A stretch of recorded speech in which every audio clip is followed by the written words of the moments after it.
Di desa kami, setiap wanita begitu berusia 18 tahun, akan tidur dengan kodok besar. Keesokan harinya, dia akan berubah menjadi ibu kodok yang dihormati.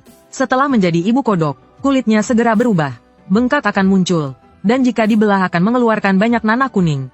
Dan sekarang aku adalah salah satu dari banyak gadis yang sedang antre untuk masuk ke gua kodok. Kepala desa memegang megafon dan berkata kepada kami, saat ini kalian semua sama, seperti kertas putih kosong. Namun setelah malam ini, satu di antara kalian akan dipilih oleh kodok mayat untuk menjadi ibu kodok. Dan setelah itu, akan menikmati kekayaan yang tiada habisnya. Ekspresi para gadis sangat beragam. Beberapa terlihat putus asa, beberapa lainnya tampak penuh harapan. Kami semua tahu dengan jelas, wanita yang dipilih oleh kodok akan naik ke puncak kemuliaan. Namun yang tidak terpilih akan dibuang ke kolam dan tenggelam. Desa kami dikenal sebagai desa kodok emas. Penduduk desa sangat kaya. Uang ini adalah pemberian dari kodok mayat kepada ibu kodok. Sejak kecil, setiap gadis di desa harus belajar berenang gaya kodok dan mandi bersama kodok. Saat mereka hampir dewasa, mereka masuk ke dalam gua kodok, menerima berkah dari kodok agar kekayaan keluarga terus berlanjut. Baiklah, waktu yang baik sudah tiba. Gadis-gadis, cepat masuk. Kodok besar sudah tidak sabar. Kami semua berjalan menuju gua kodok. Aroma busuk memenuhi gua itu. Ibuku pernah berkata, bahwa di dalam gua kodok terdapat sekelompok kodok sebesar baskom, yang memakan daging busuk. Setiap orang yang mati di desa akan dikirim ke dalam gua tersebut. Aroma dari gua itu sangat menusuk, namun terasa harum. Harum dengan aroma emas. Aku menghirup bau busuk yang keluar dari mulut gua. Itu sangat harum, dan pikiranku tanpa sadar membayangkan, ketika aku menjadi ibu kodok, seluruh penduduk desa bersujud di kakiku, dengan hormat mengiris bengkak di tubuhku dengan pisau, dan cairan emas mengalir keluar. Kakakku mendengus, kamu sungguh menjijikkan, bau busuk seperti ini malah membuatmu ketagihan. Aku tidak berkata apa-apa, dan melangkah cepat ke dalam gua. Kakakku menyadari niatku, berjalan lebih cepat pun tidak ada gunanya. Kodok tidak mungkin menyukai orang jelek. Aku berhenti sejenak, namun aku tidak peduli padanya. Aku malah mempercepat langkahku. Sejak kecil, para gadis di desa tidak bekerja. Mereka hanya belajar bagaimana melayani kodok besar. Jadi sebagian besar gadis-gadisnya cantik, kulit putih, kulit halus. Kakakku bahkan sangat cantik, tidak hanya bertubuh bagus, wajahnya juga indah, kulitnya putih seperti salju. Ibu bilang, kodok mayat sangat menyukai gadis yang cantik.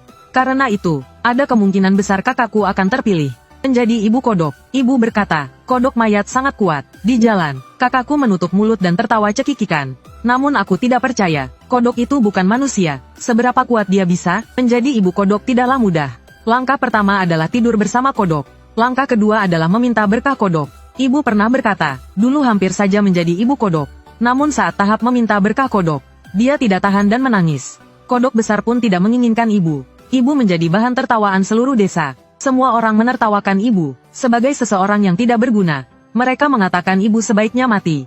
Kak, kamu takut sakit sejak kecil. Aku tiba-tiba berbalik dan memegang tangan kakakku. Bagaimana kalau kamu berikan kesempatan menjadi ibu kodok padaku? Biar aku yang menanggung rasa sakit saat diberkati. Bagaimana? Aku dan kakakku adalah kembar identik. Kami hampir terlihat sama. Satu-satunya perbedaan adalah, kakakku memiliki tahi lalat merah di antara alisnya. Orang-orang di desa mengatakan, kodok besar akan segera menjadi dewa. Jadi ia lebih memilih seseorang yang memiliki aura keilahian. Seorang wanita dengan tahi lalat di antara alisnya. Adikku, kenapa kamu tidak tahu diri? Kakakku menutup mulutnya sambil tertawa. Kamu pikir aku perlu kamu menggantikanku? Aku menatap kakakku tajam. Mataku penuh kebencian. Sejak kecil, aku tidak pernah lebih baik dari kakakku. Dia lebih cantik dariku, dan tahu cara menarik perhatian kodok besar. Padahal aku juga tidak buruk. Namun kakakku seperti matahari, menenggelamkan cahayaku. Aku sangat membencinya. Aku berharap bisa membunuhnya. Gua kodok sangat dalam. Di dalamnya berserakan mayat-mayat busuk. Kakakku melangkah perlahan sambil mengeluh. Mengapa kodok mayat belum muncul? Belum selesai dia berbicara, seekor kodok abu-abu besar, dengan kulit penuh benjolan kecil melompat keluar. Matanya besar seperti wajah. Kodok itu sangat besar.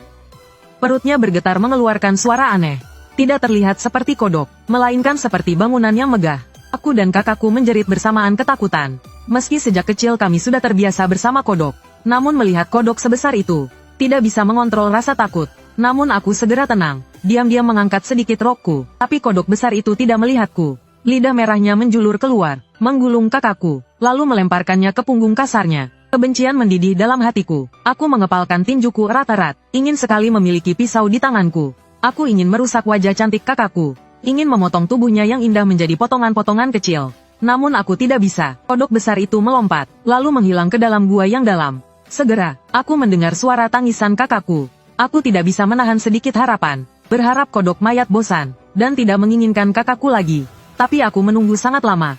Kodok mayat tetap memilih kakakku. Ini membuatku merasa lebih buruk dari mati.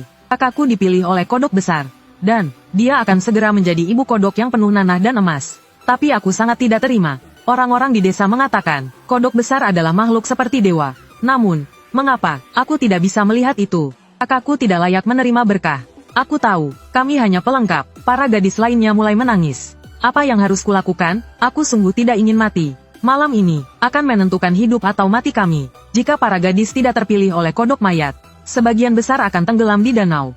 Di desa ini, laki-laki sedikit, perempuan lebih banyak. Kepala desa meminta seorang peramal untuk melihatnya. Peramal itu berkata, di desa ini Yin lebih kuat daripada Yang. Hanya dengan membunuh perempuan, masalah ini bisa diatasi. Tahun lalu, perempuan yang tidak dipilih oleh kodok besar, dijatuhi hukuman oleh kepala desa karena buruk rupa, dibawa ke kandang babi dan ditenggelamkan. Aku masih ingat jelas, teman baikku yang terjebak di dalam kandang babi, bergumul kesakitan, air kotor dan berbau busuk menutupi kepalanya. Dia membuka mulutnya berteriak kesakitan. Kepala desa, beri aku satu kesempatan lagi. Aku pasti bisa disukai oleh kodok mayat. Namun dia tidak akan punya kesempatan lagi. Tahun itu, danau itu penuh dengan tubuh putih tak bernyawa. Ikan di danau berubah menjadi aneh. Namun, ukurannya sangat besar dan gemuk. Kabur, para gadis di dalam gua berteriak. Kita hanya bisa bertahan hidup jika keluar dari desa. Aku menghela napas dan berkata, kepala desa sudah mengatakan, di luar desa ada pedagang manusia. Mereka suka menangkap gadis-gadis, untuk dijadikan korban pernikahan roh. Para gadis semakin putus asa. Salah seorang tampak mulai gila. Dia melepas roknya, dan berlari dengan tergesa-gesa ke bagian terdalam gua. Aku tidak lebih buruk darinya. Aku memohon belas kasihan. Aku tersenyum. Mereka tampak benar-benar konyol dan lucu. Tapi aku sudah menemukan jalan keluar untuk diriku sendiri. Di desa ada aturan. Jika ingin menjadi ratu kodok, harus dalam keadaan suci. Agar para gadis tidak memiliki pikiran kotor. Orang tua di desa melarang anak-anak perempuan untuk berhubungan dengan pria. Tapi aku tahu sejak awal, aku tidak bisa mengalahkan kakakku. Aku tidak akan mendapatkan keberuntungan dari kodok. Dan tidak akan menjadi ratu kodok. Agar tidak tenggelam sampai mati di kolam. Aku memberikan tubuhku pada Chun Seng. Kami berjanji, setelah aku keluar dari gua kodok, dia akan melamarku. Jadi, aku tidak perlu mati. Kakakku menjerit sepanjang malam. Para gadis di dalam gua iri sepanjang malam. Saat fajar, kepala desa mengirim orang untuk membawa kakakku. Dia terbaring lemah di atas tandu. Tubuhnya dipenuhi bintil bernanah. Bintilnya kecil, tertutup lendir putih susu. Terlihat indah tapi menyeramkan. Kepala desa tersenyum lebar. Dia berlutut dan menyembah kakakku. Menyambut Ratu Kodok. Penduduk desa lain ikut bersujud. Selamat datang, Dewi Katak. Semoga Dewi Lebah diberkati. Di antara para penduduk yang membungkuk, aku melihat ibu berdiri tegak. Wajahnya penuh kebanggaan. Ku menutup mata. Kebencianku semakin dalam. Jika tidak ada kakakku, maka yang membuat ibu bangga adalah aku. Setelah Dewi Lebah pergi, kepala desa memandang gadis yang tidak dipilih. Matanya penuh rasa muak, menyeret mereka ke kolam, untuk menenggelamkan mereka. Jangan, seorang gadis berlari ke depan. Dia memegang kaki kepala desa, memohon, kepala desa, jangan bunuh aku. Aku akan lakukan apa saja, asal jangan bunuh aku. Kepala desa, aku makan sangat sedikit, lebih sedikit dari anjing. Aku mohon, jangan bunuh aku. Kepala desa menendangnya. Di desa ini perempuan lebih banyak. Karena ada kalian yang tidak berguna. Aku bukan hanya akan menenggelamkan kalian. Aku akan mencambuk kalian setelah mati. Agar kalian ingat, jangan reinkarnasi di desa kami. Aku mengangkat kaki, mencari di antara penduduk desa. Mana Chun Seng? Kenapa dia belum datang? Kami sudah berjanji. Setelah aku keluar dari gua katak, dia akan melamarku di depan semua orang. Tapi hingga sekarang, aku belum melihatnya. Hatiku mulai cemas. Apa dia meninggalkanku? Ibu berlari dari kerumunan. Kepala desa tidak bisa menenggelamkan mereka semua. Ada sedikit cahaya di mataku. Aku tidak menyangka, ibu benar-benar akan menyelamatkanku. Dulu, aku selalu meremehkannya, menganggapnya tidak berperilaku baik. Setelah Ame mati, ibu selalu bergaul dengan Pacen sebelah. Aku tidak suka Pacen. Saat tak ada orang, Pacen menatapku dengan mata liciknya. Dia berkata, sebenarnya dia tidak tertarik pada ibu. Alasannya dekat dengan ibu, karena dia menginginkanku. Jika aku tidak diberkati Dewi Katak, dia akan menikahiku. Saat itu aku merasa jijik. Pacen mengancam dengan kata-kata kasar. Gadis yang masuk gua, dan tidak dipilih Dewi Katak, harus ditenggelamkan. Mendengar itu, aku menjadi waspada, berhati-hati, dan memberikan diriku pada Chun Seng. Tapi sekarang, semua harapanku lenyap. Chun Seng tidak akan datang. Dia meninggalkanku. Aku segera berlari ke arah ibu. Ibu, Tolong selamatkan aku. Jika Anda menyelamatkanku, aku akan melakukan apa saja. Bahkan menikah dengan Pak Chen. Aku hanya ingin hidup. Di desa ini, wanita memiliki kedudukan rendah. Tapi kakakku menjadi Dewi Lebah. Ibu juga mendapat kedudukan. Jika dia berbicara pada kepala desa, dia bisa menyelamatkanku. Kepala desa memandang ke ibu. Wang Cui, kamu ingin meminta bantuan, bukan? Ibu tersenyum. Aku hanya punya satu kesempatan ini. Bagaimana mungkin aku menggunakannya untuknya? Pada saat itu, hatiku terasa seperti batu tenggelam di kolam dalam. Mulai tenggelam dengan deras. Lalu bantuan itu akan digunakan untuk apa? Ibu menunjuk ke Pak Chen. Menyuruh dia menikahiku. Wajah Pak Chen pucat. Kepala desa juga tampak tidak senang. Kamu berani sekali. Pria di desa ini sangat berharga. Kamu langsung meminta Pak Chen yang bisa membuat wanita punya anak laki-laki. Ibu tersenyum. Kepala desa, aku adalah ibunya Dewi Katak. Meminta hal ini tidak berlebihan, kan? Kepala desa menghela napas, sebagai tanda setuju, lalu berkata, tadi kamu melarang menenggelamkan. Kenapa? Ibu menatapku dengan tatapan tajam. Kepala desa, maksudku adalah, kolam desa sudah penuh dengan mayat. Tidak bisa menampung lebih banyak. Para gadis ini, menurutku lebih baik dibakar hidup-hidup. Orang-orang desa bertepuk tangan. Bagus, ide yang bagus. Biar mereka merasakan sakitnya, sehingga mereka tidak akan berani reinkarnasi ke desa ini lagi. Kepala desa mengerutkan alis. Senang panas. Membakar akan melanggar tabu desa Jincan. Wajah ibu terlihat tidak senang. Kepala desa, aku hanya ingin menakut-nakuti mereka. Aku benar-benar takut jika mereka mati lalu masuk ke rahimku lagi. Adat desa yang turun-temurun tidak boleh diubah. Kepala desa melambaikan tangan, dengan tegas berkata, keluarkan semua mayat dari kolam, dan buang keluar. Untuk wanita yang tidak dipilih tahun ini, semua akan ditenggelamkan di kolam. Sekelompok gadis seperti ternak, diarahkan ke kolam di desa. Jangan, aku tidak ingin mati. Para gadis berteriak kesakitan, tetapi tidak ada yang berani melarikan diri. Mereka dilahirkan, hanya untuk meminta berkat dari Dewi Katak. Jika Dewi Katak menolak mereka, mereka harus mati. Apakah aku juga harus mati?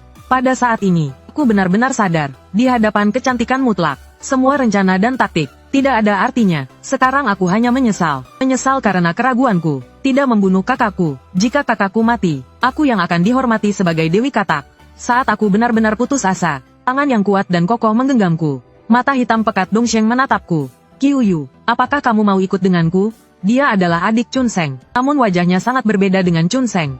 Dongsheng tinggi dan kuat. Orang desa tidak menyukainya, menganggap dia jelek. Orang desa lebih suka pria seperti Dewi Katak. Semakin pendek, gemuk, dan berisi. Wajah penuh benjolan. Semakin diinginkan. Aku juga begitu, menyukai Chun Seng, yang pendek, karena bintik-bintik coklat di tubuhnya. Membuatku bahagia. Aku tidak suka Dongsheng. Dia berbeda. Dia lebih dari sekali menyatakan cinta. Mengatakan ingin menikahiku. Dan bersamaku selamanya. Saat itu kakakku mendengar. Dia tertawa hingga hampir jatuh. Bagus sekali, adikku. Kamu bersama Dongsheng saja. Nanti kalian akan punya anak yang tinggi dan kuat. Dengan kulit halus. Aku merasa sangat jijik. Sejujurnya, aku lebih baik mati. Daripada menjadi bahan ejekan seluruh desa. Aku tidak mati. Meskipun Dongsheng adalah yang paling rendah di desa. Dia tetap seorang pria, statusnya lebih tinggi dari wanita. Dia menyelamatkanku, memberiku hidup, tetapi membuat hidupku menyedihkan. Aku tidak tahan dengan ejekan orang desa, tapi aku harus bertahan hari ini. Malam ini, adalah malam pertama saudariku mengeluarkan emas. Aku ingin melihatnya mati. Di malam hari, seluruh desa terang benderang. Dongsheng menarikku, pergi ke kuil untuk berdoa. Di kuil ada patung besar Dewi Katak emas. Saudariku terbaring di punggung Katak. Berteriak kesakitan, kepala desa bertepuk tangan senang. Dewi Katak, semakin sakit, semakin baik, semakin sakit, semakin banyak emas yang keluar. Desa kita semakin kaya. Aku menatap saudariku dengan cermat. Dia berubah, tidak seindah dulu. Tubuhnya yang putih penuh dengan bisul besar kecil. Bisul itu menggantung turun, hampir menembus kulit, meneteskan emas. Tatapan Dongsheng menjadi panas. Dewi Katak akan memberi emas. Aku tidak percaya. Bagaimana mungkin saudariku mengeluarkan emas? Langkah terakhir menjadi Dewi Katak, harus memiliki tubuh suci. Tapi saudariku, dia sudah tidak suci sejak lama. Suara retak terdengar, bisul terbesar saudariku pecah. Emas akhirnya mengalir keluar. Kepala desa buru-buru mengambil baskom besar dan berteriak. Terima kasih, Dewi Katak, atas berkahmu. Ibuku cepat-cepat menyuapkan sup lemak pada saudariku. Dewi Katak, minumlah sup ini, agar lebih bertenaga. Aku menggigit bibirku dengan keras. Kecemburuan dan kebencian seperti pisau beracun terus menusuk dalam hatiku. Mengapa langit begitu tidak adil padaku? Saudariku bukan gadis suci. Mengapa dia bisa mengeluarkan emas? Saudariku menjerit. Adalah malam yang bahagia. Seluruh penduduk desa mendapat sekantong emas. Dongsheng juga mendapat emas. Mendapatkan emas paling sedikit. Aku melihat emas di tanganku.